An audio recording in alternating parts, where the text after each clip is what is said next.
We hebben gesproken over de samenwerking tussen Schiphol Groep en Aruba Airport. Hoe we daarmee in de lange termijn verder willen. Het was een heel positief gesprek. We begrijpen elkaar. We gaan de plannen voor de komende 5 à 10 jaar gaan we de komende maanden proberen we dat af te ronden om de verdere samenwerking te bestendigen. Het loopt geweldig met Schiphol in Aruba. Aruba staat er als airport, Aruba Airport staat er geweldig voor. Ik denk dat dat een pareltje is in vergelijking met andere airports in de Caribbean. En iets om trots op te zijn. Een belangrijk onderdeel is voor land Aruba. Heel belangrijk voor toerisme. En dat belang dat delen we met z'n allen. In een airport moet altijd geïnvesteerd blijven worden.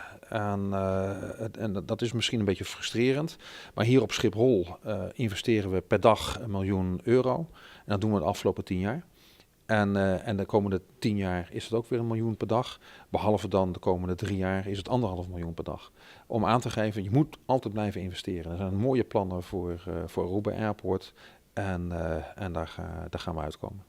Het is natuurlijk belangrijk om het toerisme te laten groeien. En dat kan alleen maar groeien als het vliegverkeer ook toeneemt. Het is een gezonde airport. En het is van belang dat het een gezonde airport blijft.